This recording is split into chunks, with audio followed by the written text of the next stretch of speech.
Habis acara selamatan kemarin, nasi masih sisa banyak. Daripada mubazir, mau dibikin kerupuk nasi. Halo dulur, kembali lagi di mini vlog Mbak Lili. Men, nek duwe nasi sisa, ojo ngasih, dibuang, apa meneh kur dipakane pite, eman-eman ya lur. Seperti biasa, meh digawe kerupuk nasi, lumayan kan, orang dadak tumbas, iki kena udan ngono kuwi lho digoreng, dienggo cemilan lak yo nyak meleng tenan. Kok aku wingi ki gawe kerupuk nasi niki nganggo obat puli, terus akeh banget sing komen jare obat puli ki ora apik, jare obat puli ki wis dilarang ning pemerintah. Iki nek ning nggonku ki ya isih akeh sing do nggunakne, tapi berhubung akeh banget sing ngekeki saran nggo aku demi kebaikan dan kesehatan jangka panjang, dadi iki aku ora nganggo obat puli ya lur. Terus iki ki aku mau nganggo tepung kanji sekitaran 4 atau 5 sendok makan, wis lali aku soalnya iki leh ku gawe wis diwingi. Kan reti-reti kerupuk nasiku ki yo wis mateng, langsung wae aku keh meh njimuk sebagian wae mergane nek dientas kabeh engko bakal dadi adem.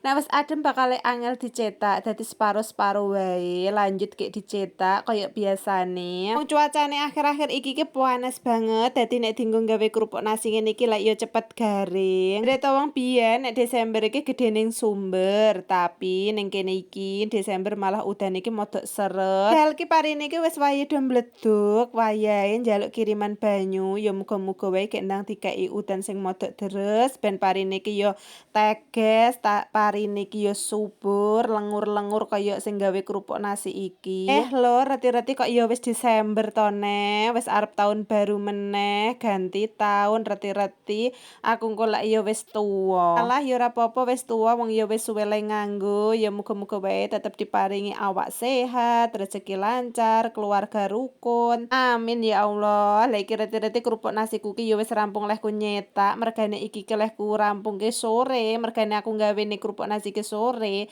Dadi iki tak lanjutne videone sesuk-esuk, langsung wae arep tak peme mumpung matahari niki ya wis nongol. Nek gawe kerupuk nasi nek sore ki yo ngene iki, esuk-esuk kur kari mepe pas matahari niki ya wis njedul. Yut, aku mau ki ana pesenan kue ulang tahun, tapi wis rampung tak gawe mergane kan nek gawe ulang tahun di record mesti bakal kesuwen. Iki mau ki ya karo umpet-umpetan ben ora reti anakku, nek reti ya bakalane dijaluk. Padahal kan iki ki ya pesenane wong, nek dijaluk kan otomatis aku kalian gawe meneh. Yo ibumu ra badi to le. Tenang, sok nek kue ulang tahun tak gaweke kue ulang tahun sing gede. Wis apa njalukmu?